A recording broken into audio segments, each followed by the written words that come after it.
ओम सभी को नमस्ते। मंत्र पाठ। ओम। मैं सुमन रेलम फतेहाबाद से। ओम सहना भवतु सहनो भुनक्तु सह वीर्यं करवावहै तेजस्विनावधीतमस्तु मा विद्विषावहै।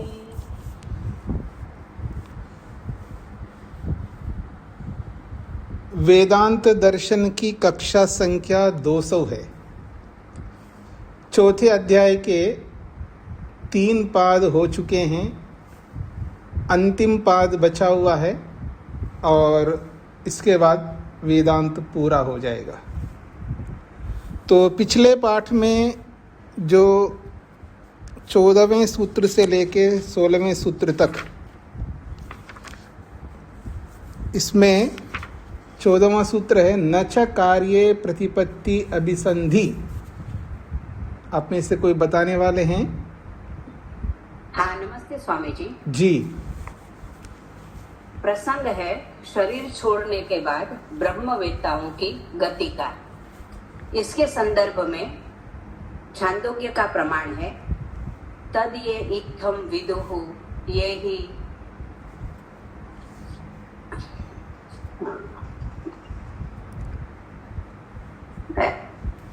क्षमा चाहती हूँ स्वामी जी। जी। प्रसंग चल रहा है शरीर छोड़ने के बाद ब्रह्मवेत्ताओं की गति का, और इसके लिए छांदोग्य का प्रमाण है तद ये इत्थम विदुः ये च इमे अरण्ये श्रद्धा तपः इति उपासते ते अर्चिषम अभिसंभवन्ति अर्चिषः अहः अहन आपूर्यमाण पक्षम आपूर्यमाण पक्षात् यान षड उदंग एति मासान् तान् मासेभ्यः संवत्सरं संवत्सरात् आदित्यम् आदित्यात् चंद्रमसं चंद्रमस विद्युतं तत् पुरुषः अमानवः स एनान् ब्रह्म गमयति एष देवयान पंथः। और ऐसा ही वचन बृहदारण्यक का भी है ते ये एवं एतद् विदुः ये च अमि अरण्ये श्रद्धां सत्यम उपासते ते अर्चिः अभिसंभवन्ति अर्चिषम अहः अहन आपूर्यमाण पक्षम आपूर्यमाण पक्षात् यान षण्मासान् उदंग आदित्य एति मासेभ्यः देवलोकम देवलोकात् आदित्यम आदित्यात् वैद्युतं तान् वैद्युतान् पुरुष मानस एत्य ब्रह्मलोकान् गमयति। अब प्रकरण यह है कि आचार्य बादरी ने इस गति से कार्य रूपी ब्रह्मलोक की प्राप्ति को स्वीकारा है, अर्थात ब्रह्म शब्द से ब्रह्मलोक को मानते हैं, और आचार्य जैमिनी ब्रह्म की प्राप्ति को मानते हैं। आचार्य जैमिनी का मत है कि अध्यात्म मार्ग में ब्रह्म प्राप्ति ही मुख्य प्रयोजन है, और ऐसा ही शास्त्रों में भी देखा जाता है। इस संबंध में ब्रह्म शब्द से पर ब्रह्म को ही लिया जाता है, और इसके संदर्भ में वे एक और दूसरा हेतु प्रस्तुत करते हैं न च कार्ये प्रतिपत्ति अभिसंधि, अर्थात श्रुतियों में यह जो वर्णन आया है कार्य रूपी ब्रह्मलोक का, उसकी संभावना ही नहीं है। जैसा कि छांदोग्य और बृहदारण्यक के वचनों में कहा है कि ब्रह्म प्राप्ति करने वाले अरण्य में रहते हैं, नागरिक भोजन और आच्छादन का त्याग करके श्रद्धा और तप से सत्य का अनुष्ठान करते हैं और ब्रह्म की उपासना करते हैं। तो कार्य रूपी ब्रह्मलोक अर्थात स्वर्ग के उपासकों के ये कृत्य नहीं हो सकते, जैसा कि मुंडक में भी कहा है तपः श्रद्धे ये ही उपवसन्ति अरण्ये शान्ताः विद्वांसः भैक्षचर्यां चरन्तः सूर्यद्वारेण ते विरजाः प्रयान्ति यत्र अमृतः स पुरुषः ही अव्यय आत्मा। अर्थात श्रद्धा और तप से अरण्य में रहने वाले वे शांत और विद्वान लोग भिक्षाटन करते हैं और शरीर छोड़कर सूर्य की किरणों के माध्यम से शुद्ध पवित्र क्लेश रहित होकर के उस अविनाशी अमृत रूपी परमात्मा को प्राप्त करते हैं। तो इतने पवित्र और विशुद्ध गुणों को प्राप्त करते हुए ये ब्रह्मवेत्ता लोग यदि कार्य रूपी ब्रह्मलोक को ही प्राप्त करते हैं तो फिर ऐसी कौन सी विधि होगी जिससे वे परब्रह्म को प्राप्त कर सके और वह विधि इससे भी श्रेष्ठ हो। परंतु ऐसी विधि किसी शास्त्रों में दिखाई नहीं देती है। इसलिए परब्रह्म की प्राप्ति को ही इन वचनों के द्वारा कहा गया है और परब्रह्म के अतिरिक्त किसी और कार्य रूपी ब्रह्मलोक की कल्पना भी नहीं करनी चाहिए। अब भाष्यकार ब्रह्म मुनि जी शंकराचार्य ने इस सूत्र का जो भाष्य किया है उसके विषय में बता रहे हैं। शंकराचार्य ने इस सूत्र के भाष्य में आचार्य बादरी के मत का मंडन किया है, जबकि 7वें सूत्र से लेकर 11वें सूत्र तक आचार्य बादरी का मत प्रस्तुत है और 12वें और 13वें सूत्र में आचार्य जैमिनी का मत प्रस्तुत है और इस 14वें सूत्र में जो चकार आया है वह 13वें सूत्र के चकार के साथ जुड़ करके एक और नया हेतु बताने वाला है। अर्थात इससे अनायास ही पता लगता है कि अब एक और नया हेतु प्रस्तुत किया जा रहा है। तो फिर सूत्र की शैली के अनुसार आचार्य जैमिनी के मत को पुष्ट न करते हुए आचार्य शंकर ने इस सूत्र के भाष्य में यह जो कहा है कि कार्य रूपी ब्रह्मलोक का पक्ष ही सिद्धांत के लिए युक्त है, ऐसा उनका कहना ठीक नहीं है, क्योंकि आगे जो 15वां सूत्र आ रहा है उसमें स्वयं बादरायण जी ने ही इन दोनों आचार्यों के मत को सही ठहराया है। और बृहदारण्यक उपनिषद में भी जो ब्रह्मलोक शब्द आया है वह ब्रह्म को ही दर्शाता है, क्योंकि गीता के कथन से भी यह पता चलता है कि कार्य रूपी ब्रह्मलोक की संभावना ही नहीं है। अब आगे एक और बात कह रहे हैं कि यह जो लोक शब्द है यह लोकरी धातु से बना हुआ है और इसका अर्थ होता है दर्शन की योग्यता। अर्थात जो ब्रह्मवेत्ता लोग ब्रह्मलोक को जाते हैं वे ब्रह्म के दर्शन करते हैं और ब्रह्म का आनंद प्राप्त करते हैं। तो यहाँ पर भी ब्रह्मलोक का अर्थ ब्रह्म ही है, अर्थात ब्रह्म ही ब्रह्मलोक है और ब्रह्मलोक ही ब्रह्म है। कठोपनिषदकार ने भी कहा है कि ब्रह्म को जानने के बाद ही ब्रह्मवेत्ता लोग ब्रह्मलोक को प्राप्त करते हैं। तो यहाँ पर भी ब्रह्मलोक का अर्थ ब्रह्म ही होता है और ऐसा ही शास्त्रों में भी देखा जाता है। हो गया जी? जी। तो आप ये सब याद करके रखते हैं? जी स्वामी जी। क्या स्मृति है आपकी, कमाल है। आपको तो विद्यार्थी बनना चाहिए यहाँ पर। जी अच्छी बात है, बहुत बहुत शुभकामनाएं हैं। तो 15वां सूत्र है जी, अप्रतीकालंबनान नयति, अप्रतीक आलंबनान नयति इति बादरायण उभयथा अदोषात् तत्क्रतुश्च। नमस्ते स्वामी जी। जी पिछले सूत्रों में जो कार्य ब्रह्मलोक और ब्रह्मलोक के विषय में जो आचार्य बादरी हैं जो कि वेद व्यास जी के पिता हैं, और आचार्य जैमिनी जो वेद व्यास जी के शिष्य हैं, उन दोनों ने जो कथन किया है उस कथन का समन्वय करते हुए वेद व्यास जी कहते हैं कि ये जो बात कही जा रही है, इन दोनों ने जो कथन किया है, इन दोनों के जो मत है, उसमें एक ही वस्तु के दो भागों को अलग अलग रूप से बताया गया है। जैसे एक सिक्के के जो दो पहलू होते हैं, एक पहलू को आचार्य बादरी जी ने प्रस्तुत किया है और दूसरे पहलू को आचार्य जैमिनी जी ने प्रस्तुत किया है। तो उसी के संदर्भ में सूत्र है, अप्रतीक आलम्बनान नयति इति वादरायण उभयथा अदोषात् तत्क्रतुश्च क्रतुश्च। तो इस जो चौथे अध्याय है, इस चौथे अध्याय के आरंभ में ब्रह्म की उपासना में किसी भी प्रकार के प्रतीक अर्थात चिन्ह, आकृति, प्रतिमा आदि का निषेध किया है।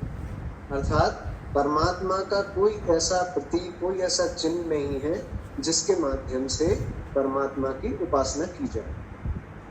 तो प्रतीक आलम्बन का वहाँ पर निषेध किया है। तो इस प्रकार चतुर्थ अध्याय के आरंभ में ये बता दिया गया है कि प्रतीकों के माध्यम से परमात्मा की उपासना नहीं हो सकती।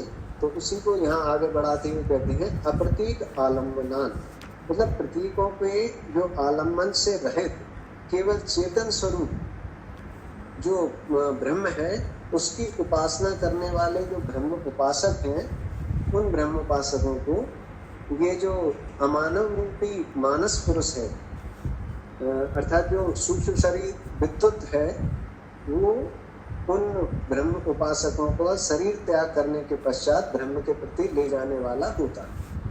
और जो लोग प्रतीकों की यदि जड़ आदि की उपासना करते हैं, उनको ये नहीं ले जाता है। तो प्रतीक मानकर ब्रह्म की उपासना नहीं हो सकती।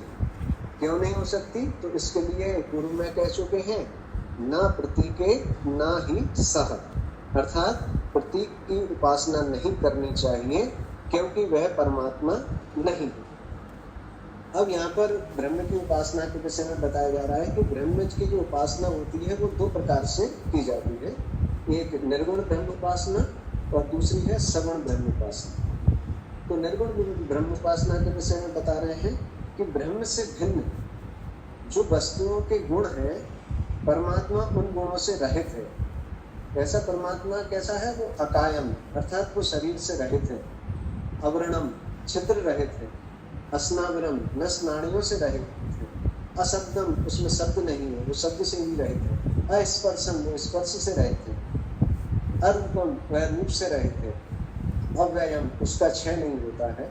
और आगे कहा अपाणिपाद, अर्थात उसके हाथ पैर भी नहीं है। इस प्रकार अनेक वस्तुओं के ऐसे गुण हैं जो परमात्मा में नहीं है। तो जो परमात्मा में नहीं है, जब इस प्रकार से हम परमात्मा की उपासना करते हैं तो वह निर्गुण ब्रह्म उपासना कहलाती है। अब फिर सगुण उपासना के विषय में बताया जा रहा है कि सगुण मतलब जो परमात्मा जिन गुणों से युक्त है, जैसे शुद्धम, परमात्मा शुद्ध है, पवित्र है। कवि, क्रांतदर्शी है। मनीषी, वो सबके मनों को जानने वाला है। स्वयंभू, वह स्वयं से सिद्ध है। अमृतः, वह अमृत स्वरूप है।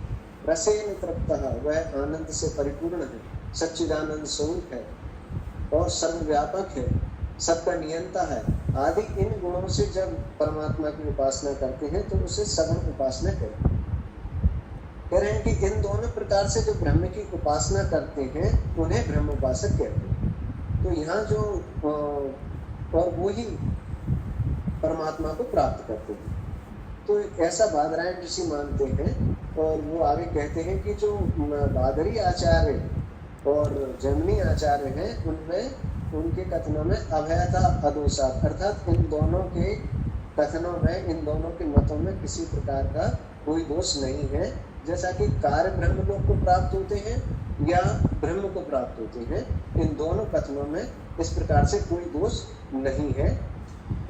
इसके लिए आगे और कहा है तत्कृतु।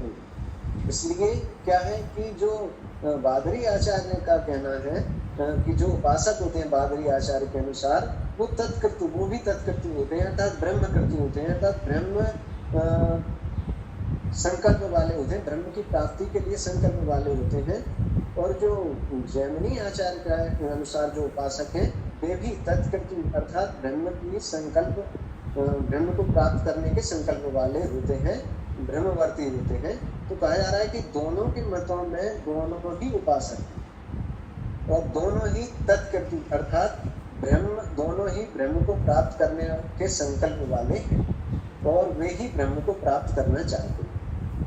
तो यहाँ कहा जा रहा है कि अब ब्रह्मलोक के विषय में बताया जा रहा है कि वास्तव में जो ब्रह्मलोक है जिसे कार्य ब्रह्मलोक कहा है वह ब्रह्म को दर्शन कराने की योग्यता बताने वाला है। यानी वो जो है ब्रह्म की को देखने के लिए दर्शन करने के लिए जो उसकी अवस्था है उस अवस्था को यहाँ पर कार्य ब्रह्मलोक कहा गया है। तो इसलिए ब्रह्मलोक कार्य की और उपासक को यह ब्रह्मलोक पहले प्राप्त होता है और उसके पश्चात ब्रह्म की प्राप्ति होती है। अर्थात ब्रह्म को देखने की योग्यता पहले प्राप्त होती है और उसके पश्चात ब्रह्म की प्राप्ति होती है। तो यहाँ जो ब्रह्मलोक का वर्णन किया गया है यदि योग दर्शन की भाषा में कहें तो उसको पर वैराग्य की वो स्थिति है कि जैसे पर वैराग्य की प्राप्ति होने पर योगी को असंप्रज्ञात समाधि की प्राप्ति होती है अर्थात ब्रह्म का साक्षात्कार होता है।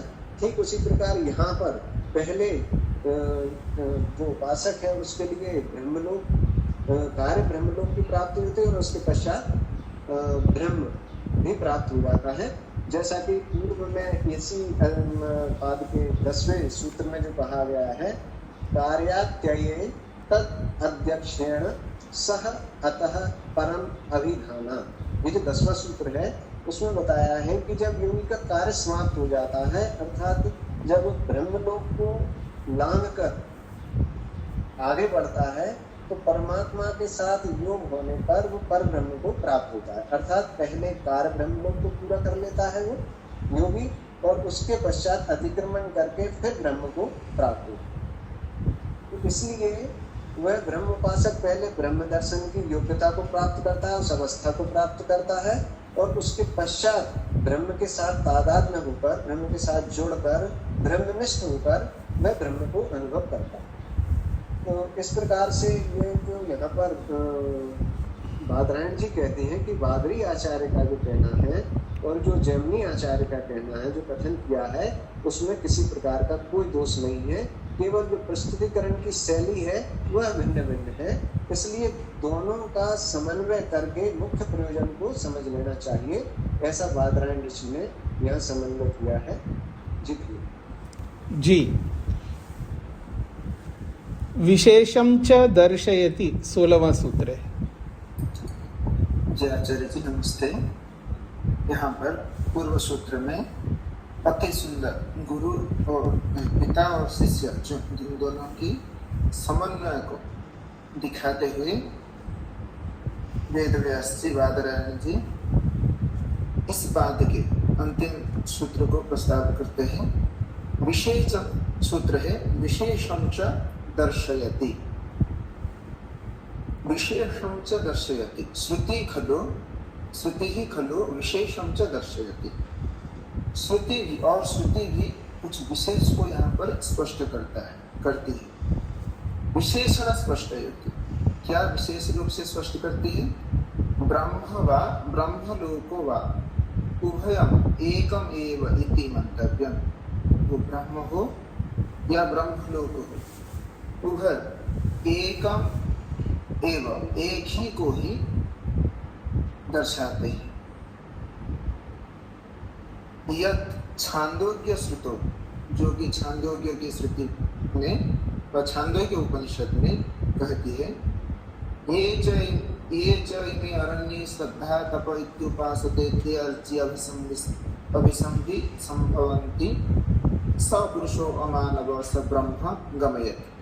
छांदोग्य इति ब्रह्म शब्द तथा ये जो छांदोग्य श्रुति में ब्रह्म शब्द का प्रयोग किया गया है तथा बृहदारण्यक उपनिषद में जो इति ब्रह्मलोक शब्देन निर्दिश्यते जो ब्रह्मलोक शब्द आया है अत्र उभयत्र इन दोनों जगह में समानम एव उपासना विधानम, समान प्रकार के उपासना और विधि का नियमन की गई है, प्रस्ताव दी गई है।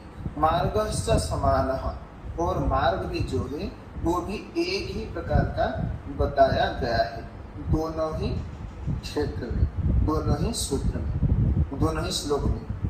तस्य समानेन एव फलेन अपि भवितव्यम् इति। जबकि यहाँ पर दोनों श्लोक, एक की जगह पर ब्रह्म दिया गया है, दूसरी जगह पर ब्रह्म लोक दिया गया है, किंतु उभय के उपासना पद्धति, विधान और जो मार्ग है ये एक ही है, इसलिए उनका फल भी एक होना चाहिए।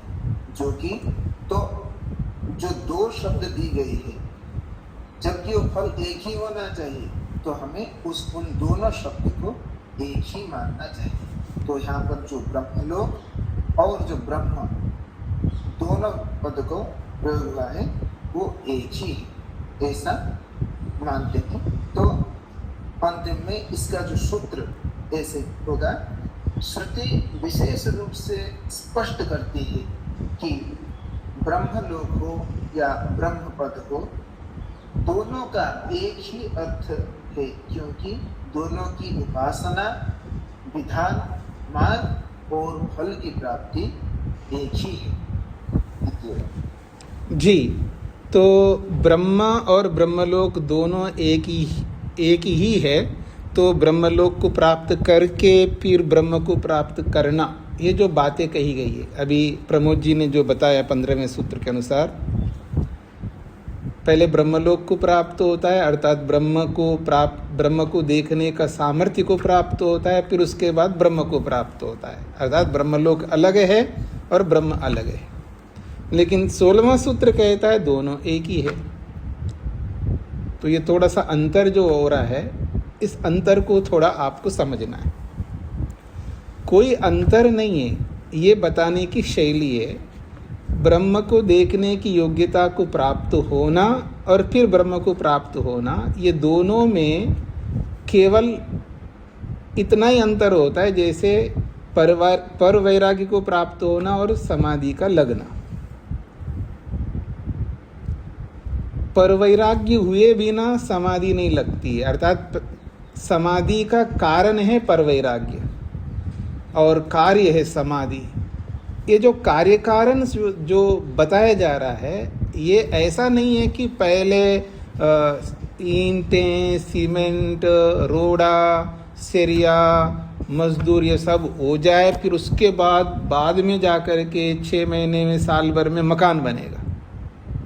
ये जो कार्य कारण संबंध है ना, ऐसा यहाँ नहीं है। ये तो ऐसा ही है कि उसी समय वैराग्य हो गया, इसका मतलब उसी समय समाधि लग गई। उसका अंतर एक क्षण भर का भी नहीं होता होगा,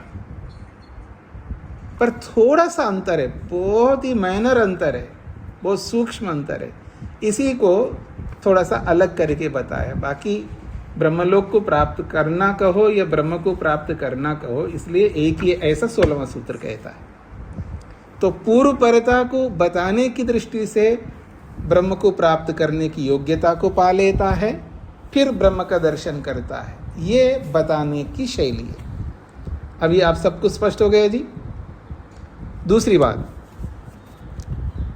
ब्रह्म संकल्पी बनना। जो ब्रह्म संकल्पी होता है वही ब्रह्म को प्राप्त होता है।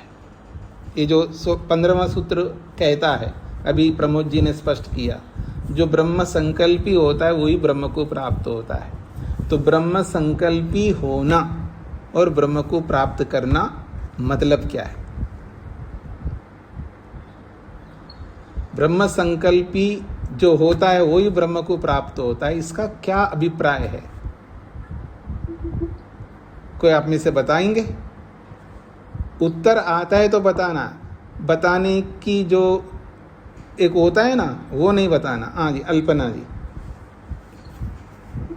नमस्ते स्वामी जी। जी स्वामी जी, संकल्पी होना जो है वो कारण रूप में है, कि अभी संकल्प लिया है कि मैं ब्रह्म को प्राप्त करना चाहती हूँ, ब्रह्म को जानना चाहती हूँ, और फिर वो कार्य हो जाएगा कि ब्रह्म को प्राप्त करना, मुझे ये समझ जी। इसका सीधा अर्थ ये है, ब्रह्म संकल्पी का अर्थ है कर्म करना। केवल मैं, जैसे मैं कहूँ मेरे को मोक्ष को प्राप्त करना, ये मेरा संकल्प है, मैं ब्रह्म को प्राप्त करना चाहता हूँ, ये मेरा संकल्प है, तो ये ब्रह्म संकल्पी हूँ मैं। तो संकल्प मात्र से ब्रह्म प्राप्त नहीं होता है। संकल्प तो कोई, संकल्प करने में थोड़ा सा मेहनत थोड़ा लगता है, बोलना है बस, हाँ जी मैंने निर्णय कर लिया जी मेरे को तो ब्रह्म को प्राप्त करना, मैं अब ब्रह्म संकल्पी हो गया हूँ, इतने मात्र से ब्रह्म प्राप्त नहीं होता है। ब्रह्म प्राप्त होता है एक्शन से, कर्म से, कर्म करना होगा। ब्रह्म प्राप्ति के लिए जो भी कर्म हैं उन कर्मों को करने पर ब्रह्म प्राप्त होगा। पर उन कर्मों को वही कर सकता है जो ये संकल्प करता है। जो संकल्प नहीं करता वो क्या कर्म करेगा? अगर कोई कहे जी मैं बिना संकल्प के कर्म करता हूं, ये रॉन्ग है, ये गलत है। ये तो ऐसा ही है जी, देखो जो मैं प्रतिज्ञा नहीं लेता हूँ सत्य बोलना का, वैसे मैं सत्य बोलता हूँ, इसका क्या मतलब होता है? जब आप सत्य बोलते हैं इसका मतलब संकल्प लिया तभी तो सत्य बोलते हैं। केवल आप वचन नहीं, अर्थात वाणी से नहीं बोल रहे हो जी मैंने संकल्प लिया या मैंने संकल्प लिया या मैं संकल्प लेता हूँ, मैं प्रतिज्ञा करता हूँ, ये आपने नहीं बोला होगा। वाणी से ना बोलना चल सकता है, यदि आपने मन से संकल्प नहीं किया तो आप सत्य बोल ही नहीं सकते। अगर आप सत्य बोल रहे इसका अर्थ ही आपने संकल्प लिया। इसलिए इन झूठे वचनों से बचिएगा। देखो जब मैं यूं शपथ नहीं लेता हूं, मैं प्रतिज्ञा नहीं करता हूं, वैसा मैं सत्य बोलता हूं, ये किसको सुना रहे हैं आप? जानकार को सुना रहे हो, अनजान व्यक्ति को सुना रहे हो। जिसको कुछ समझ नहीं है उसको सुना सकते हो आप। तो संकल्पी, ब्रह्म संकल्पी अपने आप में एक बहुत बड़ा पद है। तो मैं क्यों बता रहा हूँ ये बात? इसलिए बता रहा हूँ, अभी ब्रह्म संकल्पी बनना है पहले, अभी बने नहीं है।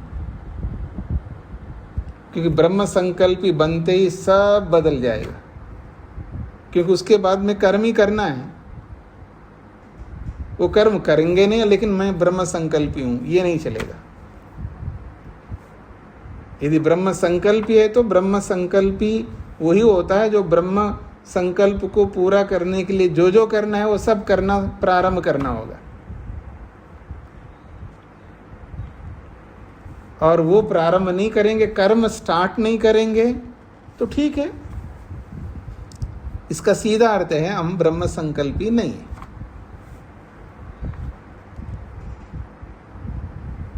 कोई कहे जी मैं मोह को छोड़ना चाहता हूँ या चाहती हूँ, मैंने बस सोच लिया मोह को छोड़ना। कर्म करो ना छोड़ने का।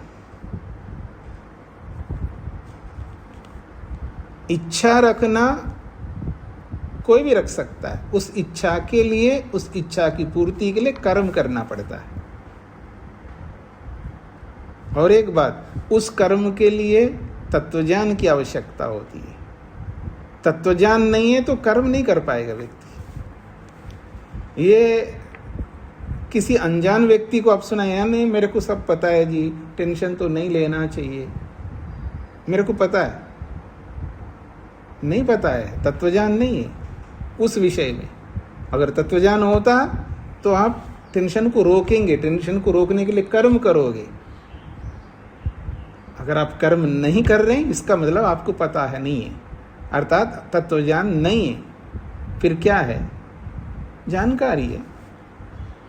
जानकारी को अब पता है नहीं बोलना। हाँ मेरे को जानकारी है, लेकिन तत्वज्ञान नहीं है, क्योंकि जानकारी में तत्वज्ञान में बहुत अंतर होता है। तो इन सारी बातों को समझते हमको चलना है। अरे मैंने वीडियो ऑन नहीं किया, चलिए। हाँ जी, तो आगे बढ़ता हूँ जी। चौथा पाद, अंतिम पाद है इस अध्याय का, बहुत महत्वपूर्ण प्रसंग आ रहा है। संपद्य आविर्भावः स्वेन शब्दात्।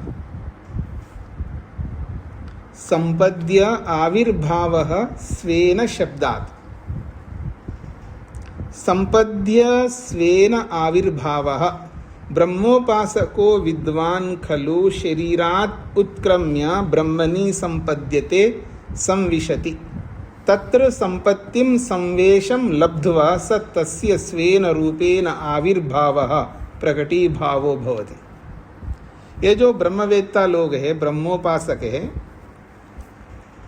ब्रह्मोपासक कहिए, विद्वान कहिए, या विद्वान का अर्थ है ब्रह्मोपासक, ब्रह्मवेत्ता लोग।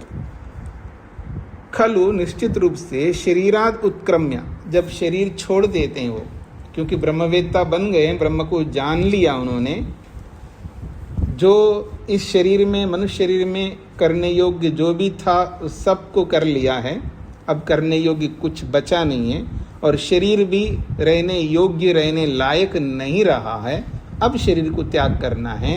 उस स्थिति में जब शरीरात उत्क्रम्य, शरीर से जब बाहर निकलते हैं ब्रह्मवेत्ता लोग स्वेच्छा से, तब ब्रह्मणि संपद्यते, वो ब्रह्म को प्राप्त होते हैं, अर्थात ब्रह्मणि संविशति, वो ब्रह्म में प्रवेश करते हैं। ब्रह्म में प्रवेश करने का अभिप्राय ज्ञान पूर्वक ब्रह्म में प्रवेश करते हैं, स्थान पूर्वक नहीं, काल पूर्वक नहीं है, ज्ञान पूर्वक ब्रह्म में प्रवेश करना। ये वाक्य समझ में आया जी सबको? स्थान पूर्वक प्रवेश तो हो नहीं सकता, क्योंकि स्थान, सब स्थानों में परमात्मा है, तो हम परमात्मा में ही हैं। काल पूर्वक प्रवेश नहीं हो सकता, सब कालों में ब्रह्म विराजमान है, तो न स्थान पूर्वक न काल पूर्वक। ये थोड़ा सा शब्द नया सा है, बाकी अर्थ पुराना ही है। क्यों जी? शब्द नया सा है लेकिन अर्थ पुराना है। न काल पूर्वक न स्थान पूर्वक, ज्ञान पूर्वक प्रवेश करना।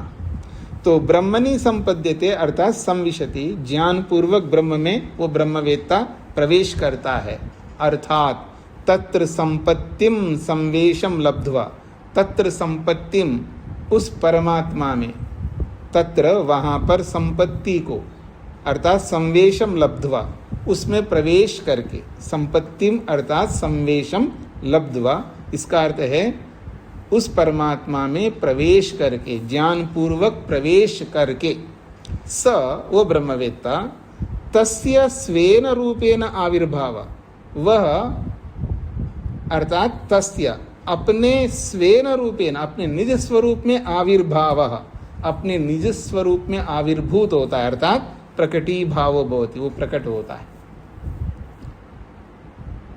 जैसे समुद्र में नदी का जल प्रवेश करके अपने स्वरूप में प्रकट नहीं होता है, उसमें घुल मिल जाता है, पता नहीं लगता है कि ये गंगा का पानी है या यमुना का पानी है, कावेरी का है या तुंगभद्रा का है या कृष्णा का है या गोदावरी का है या ब्रह्मपुत्रा का है, किसका है पता नहीं लगता।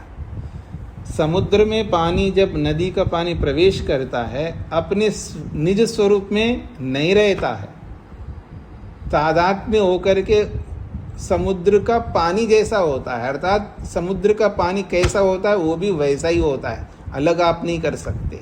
पर यहाँ उल्टा है, परमात्मा में ज्ञानपूर्वक प्रवेश करता है जीवात्मा, ब्रह्मवेत्ता, और प्रवेश करके उसमें तादात्म्य को प्राप्त होता है। तादात्म्य का मतलब है जैसे परमात्मा आनंदित है तो वो भी आनंदित रहेगा, वो शुद्ध है तो ये भी शुद्ध अनुभव करेगा। अनुभव करना है, वैसे तो पहले से है वो शुद्ध है, पर जैसा वो पहले था वैसा अनुभव नहीं कर रहा था। अब ब्रह्म में ज्ञानपूर्वक प्रवेश करके अनुभव करता है वो, कि मैं ब्रह्म जैसा हूं, ब्रह्म नहीं हूं। तो ये है स्वेन रूपेण आविर्भाव, अपने निज स्वरूप में प्रकट होता है, अर्थात अपने आप को अनुभव करता है मैं ऐसा हूं।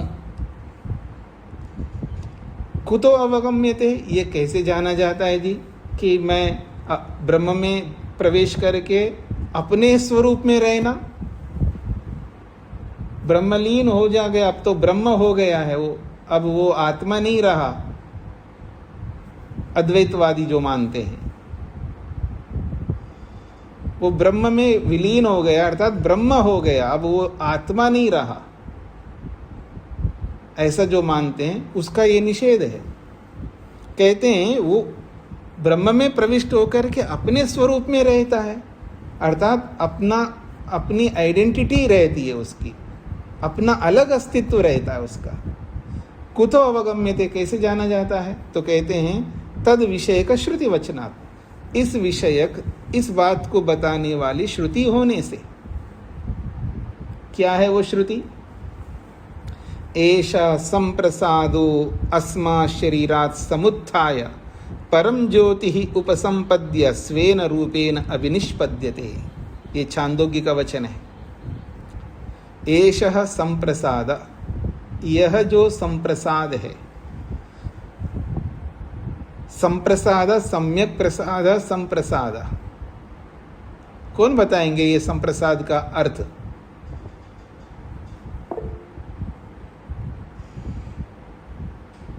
उमा जी तो बता सकती है, लेकिन क्या करूं, उनका इंटरनेट काम नहीं करता है और बदलती नहीं है, ये सबसे बड़ी समस्या उनकी। कोशिश करेंगे यार, आ रही है पर वो अस्पष्ट है, डिस्टर्बेंस आता है। जो ब्रह्म के अनुरूप होकर उसकी प्रसन्नता को प्राप्त होता है वो संप्रसाद कहलाता है जी। ब्रह्म की होकर ठीक है, उसकी प्रसन्नता को प्राप्त, ये उसमें प्रसन्न रहते। हाँ जी, पंडा जी बताएंगे। नमस्ते स्वामी जी। जी, ईश्वर को ठीक भाव से जानकर आनंद में रहना। ठीक है, नीरजा जी बताएंगी। नमस्ते स्वामी जी। जी, जो परमात्मा की आज्ञा के अनुसार नियमों का पालन करते हुए उसका मतलब समाधि तक पहुंच जाता है जी, हाँ जी, शोभा जी। आचार्य जी, ये जो ब्रह्मनिष्ठ होकर ब्रह्म के अनुग्रह को, उसके प्रसाद को, कृपा को प्राप्त करें।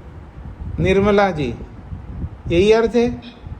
ये परम ज्योति को प्राप्त करके परमात्मा की आंतरिक रूप से फिर जो है वो उसको संप्रसाद करते हैं, अपने मतलब उसी रूप में वो हो जाता है। हाँ, ममता जी। ध्यानस्थ हो जाता है। समाधि लगा करके जो अपनी अशुद्धि व दोष दुर्गुण को नाश करके अध्यात्म प्रसाद को प्राप्त कर लेता है, इसको संप्रसाद निवारणा कहते हैं। हाँ, अल्पना जी।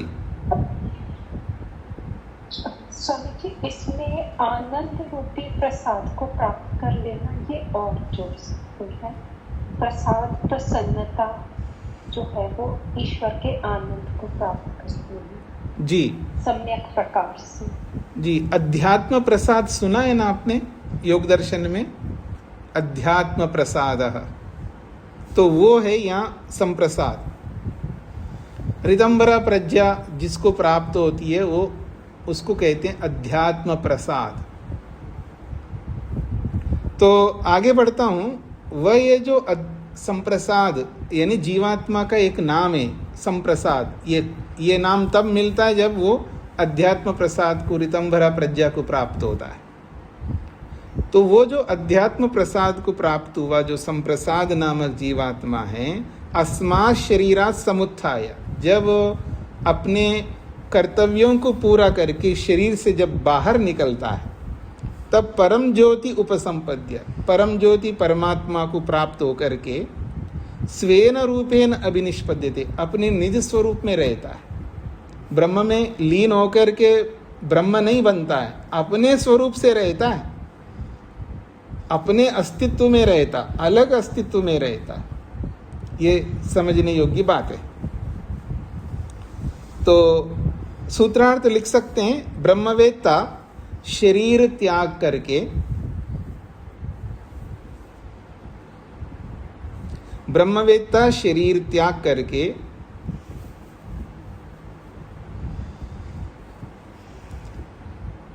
ज्ञानपूर्वक ब्रह्म में लीन होकर, ज्ञानपूर्वक ब्रह्म में लीन होकर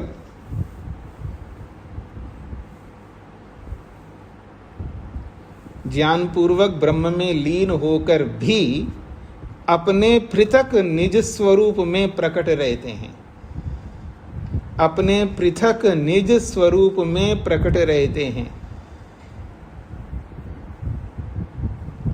अपने पृथक निज स्वरूप में प्रकट रहते हैं, ये विराजमान रहते हैं। ऐसा ही शास्त्र वर्णन करता है, ऐसा ही शास्त्र वर्णन करता है।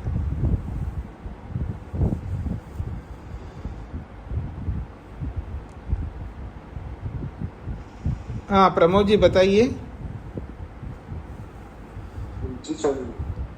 ब्रह्मवेत्ता शरीर त्याग करके ज्ञान पूर्वक ब्रह्म में लीन होकर भी अपने पृथक निज स्वरूप में विराजमान रहते हैं, ऐसा ही शास्त्र वर्णन करता है। जी। कदा कह अत्र उच्यते, कदा कह अत्र उच्यते। हाँ जी सोमनाथ जी। स्वामी जी नमस्ते। जी। अपने स्वरूप में प्रकट होता, अभी का होता, मतलब क्या नया शरीर क्या नया गुण प्राप्त होता है उसका? ऐसा नहीं नहीं नहीं नहीं, कुछ नया कुछ नहीं प्राप्त होता है। अभी जो हम हैं अपने निज स्वरूप में नहीं है, हम अपने बोध अपने आप का बोध नहीं हमें। आज मैं क्या हूँ ये बोध हमें नहीं है। क्यों नहीं है? शरीर के कारण, अविद्या के कारण, बहुत सारे कारण हैं। लेकिन जब मुक्ति में, मोक्ष में जाता है, जब ब्रह्मलीन होता है, ब्रह्म में प्रवेश करता है ज्ञानपूर्वक, तब वो अपने निज स्वरूप को अनुभव करता है, अपने पृथक स्वरूप को अनुभव करता है। मैं ऐसा हूँ, मैं नित्य हूँ, शुद्ध हूँ, बुद्ध हूँ, मुक्त हूँ। ये अनुभव करने को ही अपने निज स्वरूप में प्रकट होना कहा जाता है। जी। कदा कह अत्र उच्यते। कदा का मतलब है कब, और कह का मतलब कौन, मतलब कब कौन ऐसा करता है।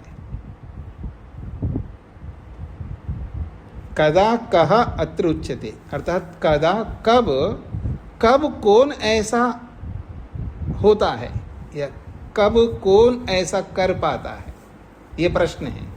अत्र उच्यते उसका समाधान कर रहे हैं। मुक्तः, ये मुक्त आत्मा ही कर सकता है ऐसा। मुक्तः प्रतिज्ञानात्, मुक्तः प्रतिज्ञानात्। मुक्तः सन यदा मुक्तो भवति तदा, जब वो मुक्त होता है। मुक्त का मतलब जो बंधनों से रहित होता है, जो बंधनों में नहीं रहता है।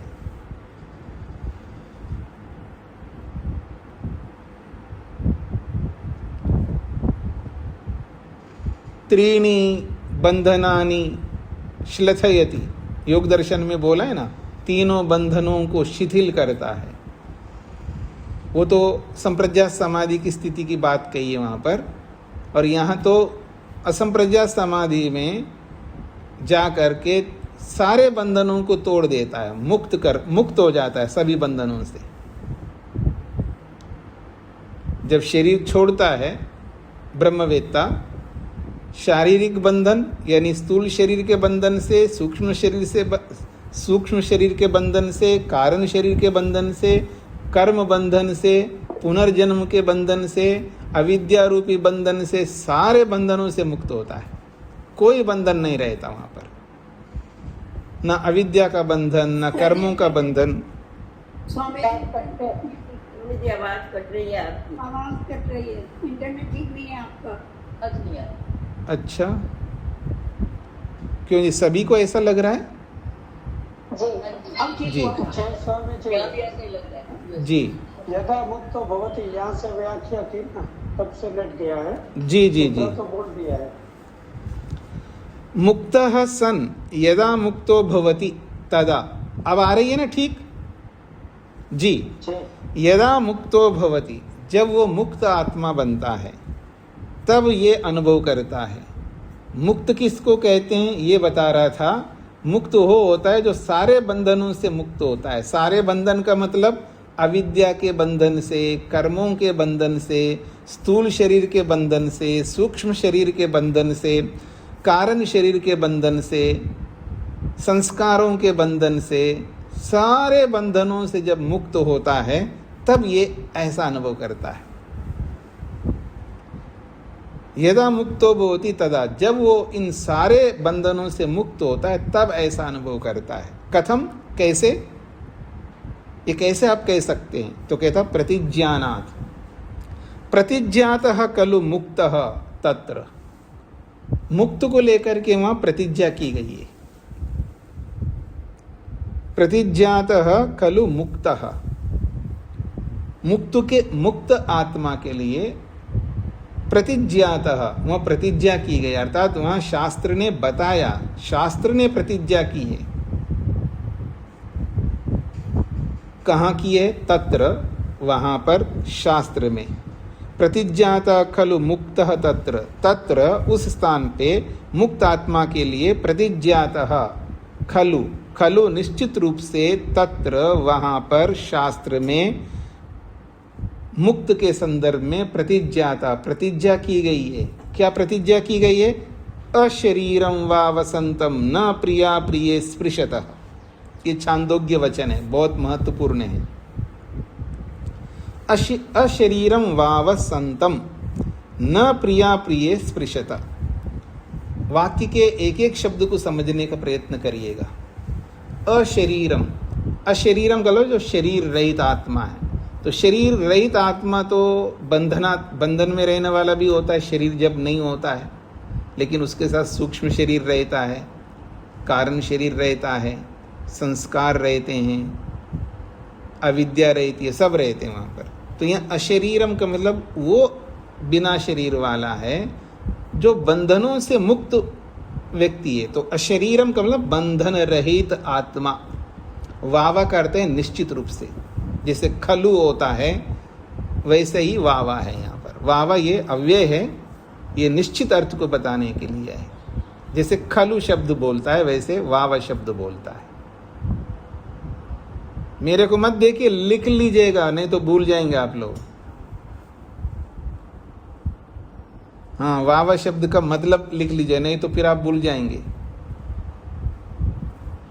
तो अशरीरम का अर्थ यहाँ पर है मुक्त आत्मा, जो समस्त बंधनों से मुक्त हुआ है वो है अशरीरम। वाव निश्चित रूप से। अशरीरम संतम, अशरीर में रहने वाला अर्थात मुक्त आत्मा, ये संतम विशेषण है। जैसे आत्मा सन, कार्यम सत, लीला सता, ये उसका विशेषण है। पुल्लिंग है तो सन आएगा, नपुंसक लिंग है तो सत आएगा, और स्त्रीलिंग है तो सता आएगा। अशरीरम संतम, ये संतम द्विवचन में है, अशरीरम भी द्विवचन में है, अब मतलब कर्म में है। द्विवचन ना कह करके कर्म में द्वितीय विभक्ति है। मेरे को द्वितीय विभक्ति बोलना चाहिए, द्विवचन नहीं बोलना है। तो द्वितीय विभक्ति में अशरीरम संतम, जो अशरीर वाला है, अशरीर वाले को अर्थात मुक्त आत्मा को, अशरीरम संतम का मतलब मुक्त आत्मा को, समस्त बंधनों से मुक्त आत्मा को वावा निश्चित रूप से प्रिया प्रिय, सुख और दुख, प्रिय सुख और अप्रिय दुख, प्रिया प्रिय सुख और दुख न स्पृशतः, स्पर्श नहीं कर सकते। न दुख स्पर्श करेगा न सुख स्पर्श करेगा। यहाँ सुख का मतलब है सांसारिक सुख। दुख मिला हुआ सुख को यहां प्रिय शब्द से लेना है। तो कह रहे हैं मुक्त आत्मा को निश्चित रूप से संसार के सारे सुख और सारे दुख न स्पृशता, स्पर्श तक नहीं कर सकते। तो भाष्यकार ने स्पष्ट किया अशरीरम का मतलब क्या है, तो कहते अशरीर, शरीर संबंध रहितो मुक्तः, जो शरीर संबंध से रहित जो मुक्त आत्मा है, अर्थात सारे शरीरों से रहित, सारे बंधनों से रहित मुक्त आत्मा को यहां पर अशरीरम कहा है। स्पष्ट हो गए जी। सूत्रार्थ, शास्त्र के प्रतिज्ञा वाक्य से यह पता लगता है कि शास्त्र के प्रतिज्ञा वाक्य से यह पता लगता है कि शास्त्र के प्रतिज्ञा वाक्य से यह पता लगता है कि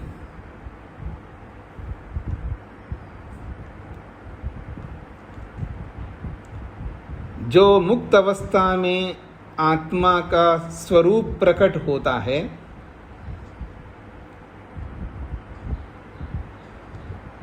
जो मुक्त अवस्था में आत्मा का जो स्वरूप प्रकट होता है, जो मुक्त अवस्था में आत्मा का स्वरूप प्रकट होता है, वह जीवात्मा का अपना वास्तविक स्वरूप होता है। वह जीवात्मा का अपना वास्तविक स्वरूप होता है।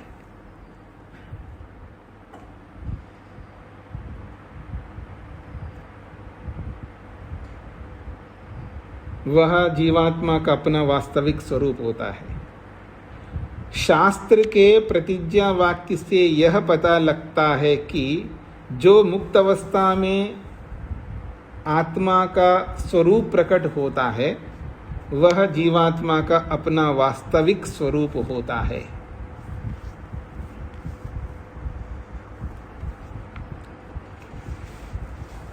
समझ में आ गए जी सभी को? किसी को कोई प्रश्न तो नहीं है, कुछ पूछना तो नहीं है?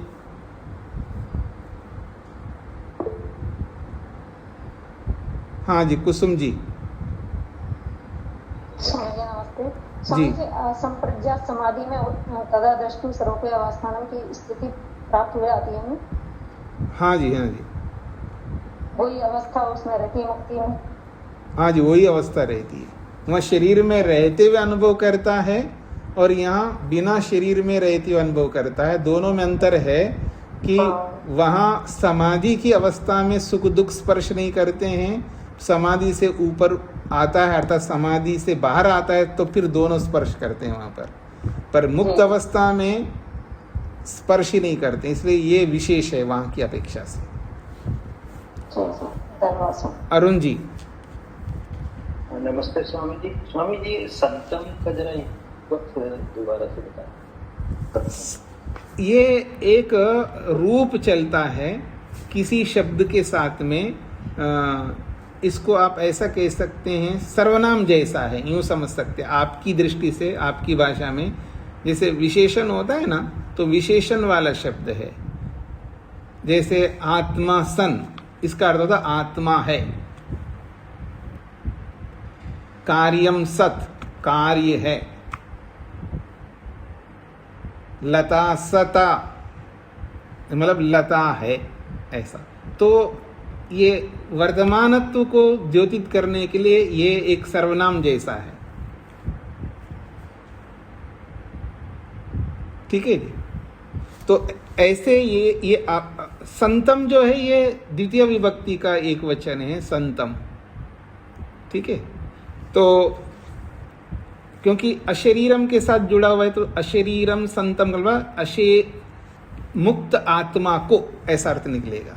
अशरीरम संतम का मतलब मुक्त आत्मा को, संतम ना भी लगाओ तो अशरीरम का अर्थ भी मुक्त आत्मा को ऐसा अर्थ लिख ले, लेकिन ये विशेषण जैसा प्रयोग करता है, दोनों का एक ही अर्थ है। केवल सब उसको जैसे किसी शब्द को विशेषित करने के लिए हम एक अलग शब्द जोड़ते हैं ना, किसी शब्द को विशेषित करने के लिए एक अलग शब्द जोड़ते हैं। जैसे मैं बोलूंगा बुद्धिमान, एक व्यक्ति है बुद्धिमान, तो मैं कहूं सुबुद्धिमान, सुबुद्धिमान, बुद्धिमान कहो और सुबुद्धिमान कहो एक ही बात है, लेकिन सु एक अलग से जोड़ दिया है, उसका कोई अलग अर्थ नहीं है, वही अर्थ है, उसी अर्थ को बताने वाला है। तो ऐसे ये संतम शब्द है। ठीक हो गया? हाँ जी, अजीत जी को क्या कहना है? स्वामी जी नमस्ते जी। जो आत्मा के बारे में है कि शुद्ध आत्मा, हाँ आगे बोलिए, क्या पूछना है? कि आत्मा के बारे में शुद्ध आत्मा आनंद की अनुभूति करती है या ब्रह्मलोक से ब्रह्म को प्राप्त होता है, और जो अनुभूति आनंद की है, एक जगह हम ये पढ़ते हैं कि आत्मा सामर्थ्यहीन है, अपने आप कुछ कर नहीं सकती। इस अवस्था को थोड़ा सा और क्लियर करें स्वामी जी। आप क्या पूछना चाहते हैं? एक जगह जैसे हम पढ़े कि आत्मा सामर्थ्यहीन है, शरीर छोड़ने के बाद अपने आप कुछ नहीं कर सकती। ठीक है। दूसरी अवस्था है कि आत्मा आनंद की अनुभूति करती है ब्रह्मलोक के प्राप्त करने के बाद। इन दोनों में ये अंतर नहीं समझ में आ रहा। ये तो साधारण सी बात है, आत्मा सामर्थ्यहीन है, अपने आप कुछ नहीं कर सकती है, मुक्ति में जाने के बाद परमात्मा के सहारे से आनंद की अनुभूति करती है। इसमें क्या समझने वाली, कौन सा पीएचडी करना है आपको? जी, ये तो शरीर सहयोग करता है, इसलिए मैं देख पा रहा हूं। शरीर नहीं है तो मैं नहीं देख सकता, शरीर के कारण से देख पा रहा हूं। मुक्ति में ईश्वर के कारण से आनंद की अनुभूति करता हूं, बस इतना अंतर है।